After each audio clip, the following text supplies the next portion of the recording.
Bonjour, vous êtes bien sur le portable d'Arnaud Catherine. Merci de me laisser un message et je vous rappellerai. Au revoir. Bonjour, je m'appelle Lola, je suis une élève de première à Marseille. J'ai aimé lire le tome 1 de À la place du cœur parce que déjà je me suis reconnue à travers le langage, l'actualité des faits que j'ai moi-même vécu. J'ai trouvé ça intéressant de rentrer dans la tête d'un garçon alors que je suis moi-même une fille, de voir que comme était un garçon sensible, tout ça. Si on parlait d'Esther, qu'est-ce que ça fait de rentrer dans la tête d'un personnage féminin alors qu'on est un homme? Bonjour Lola, merci pour tes remarques sur le tome d'À la place du cœur que tu as lu.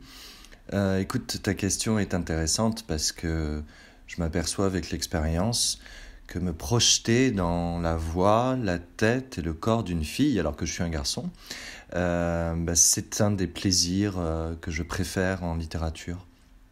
C'est-à-dire être dans l'espace du livre et dans le temps de l'écriture qui je ne suis pas. C'est un petit peu comme un comédien qui monterait sur scène avec un costume, un masque, donc il est grimé et il joue un personnage. C'est ce qu'on appelle un rôle de composition au théâtre et au cinéma. Et j'avoue que dès que je m'ennuie, et je m'ennuie assez souvent, je me mets à créer des personnages très très loin de moi comme ça, parce que ça me procure un plaisir infini. Alors après, il y a évidemment le risque d'être complètement à côté de la plaque. Il y a le risque que ça sonne faux, comme on le dit de certains instruments qui ne sont pas bien accordés. Donc pour cela, il faut être très observateur, Mais ça fait partie du métier de romancier, je crois, avec travailler, travailler, travailler et encore travailler. C'est beaucoup regarder les gens, s'en inspirer. Il faut être assez passionné par les gens, en fait, je pense, pour ensuite créer des personnages.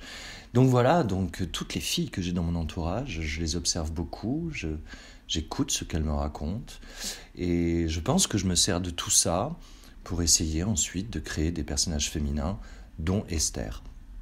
Après, je dois t'avouer que euh, je suis un petit peu dans chacun de mes personnages, à part les gros salauds évidemment, et donc je suis un petit peu dans Esther. Donc Esther, je lui ai prêté des choses aussi, et voilà, et ça peut paraître étonnant, mais je crois elle me ressemble pas mal. Je ressemble à Com aussi, enfin voilà, je me distribue un peu dans tous mes personnages, mais tout ça pour dire, il ne faudrait pas croire. Créer un personnage féminin quand on est un homme, c'est aussi s'inspirer de soi, aussi paradoxal que ça puisse paraître. Voilà. En tout cas, je suis heureux si ce personnage t'a touché, parce que c'est vrai que quand on est un garçon, c'est toujours un pari de donner la voix à un personnage féminin. Donc, je veux croire, à travers ton témoignage, que la voix d'Esther sonne à peu près juste et j'en suis content.